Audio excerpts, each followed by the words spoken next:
Nama lengkap saya Diri Futrobe dengan NIM 43 12 20 44. Secara perkembangan jurnalistik di dunia dan di Indonesia. Awal mulanya jurnalistik dapat diketahui dari berbagai literatur tentang sejarah jurnalistik, senantiasa merujuk pada Akta Diura. Pada zaman Romawi kuno, pada masa pemerintahan Kaisar Julius Koiras, Akta Diura yakni papan pengumuman sebagai produk jurnalistik. Jurnalistik yang pertama adalah pers, yang kedua media massa, yang ketiga surat kabar. Julius Caesar pun disebut sebagai bapak pers dunia. Sejarah jurnalistik dimulai ketika 3000 tahun yang lalu di Mesir. Jurnalistik sendiri baru benar-benar dimulai ketika huruf-huruf lepas untuk percetakan mulai digunakan di Eropa pada tahun 1440. Surat kabar pertama yang terbit di Eropa secara teratur dimulai di Jerman pada tahun 1609. Kemudian surat kabar lainnya dimulai di Belanda pada tahun 1618.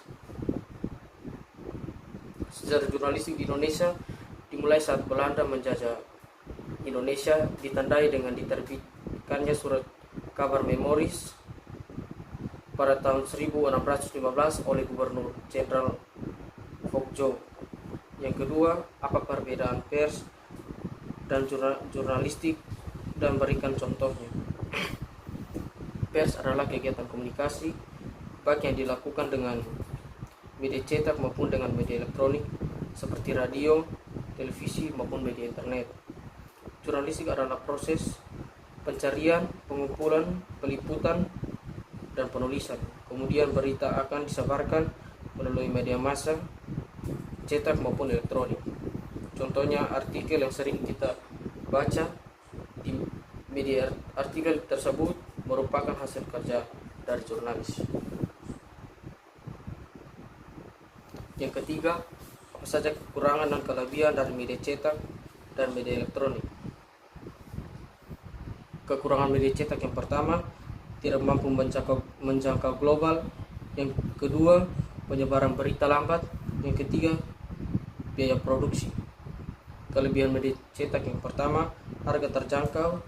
Yang kedua, jurnalistik adalah proses pencarian, pengumpulan, peliputan, dan penulisan. Kemudian berita akan disebarkan melalui media massa, cetak maupun elektronik. Contohnya artikel yang sering kita baca di media. Artikel tersebut merupakan hasil kerja dari jurnalis. Yang ketiga, apa saja kekurangan dan kelebihan dari media cetak dan media elektronik. Kekurangan media cetak yang pertama, tidak mampu menjangkau global. Yang kedua, penyebaran berita lambat. Yang ketiga, biaya produksi. Kelebihan media cetak yang pertama, harga terjangkau. Yang kedua, menjangkau semua generasi. Yang ketiga, dapat diarahkan target. Yang keempat, simpel dibaca serta dipahami.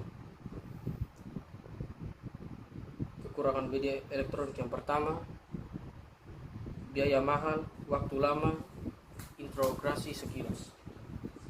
Kelebihan media elektronik yang pertama, jangkauan luas, daya tarik maksimal, serta merakyat, serta dikenal akrab.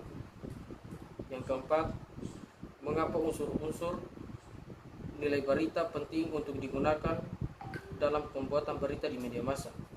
Karena dalam pembuatan berita di media massa, seorang wartawan harus memahami unsur apa saja yang terkandung di dalamnya.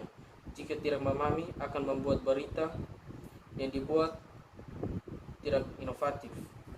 Berita yang baik harus mengandung unsur 5W1H agar tidak menimbulkan kekacauan saat menyajikan berita tersebut.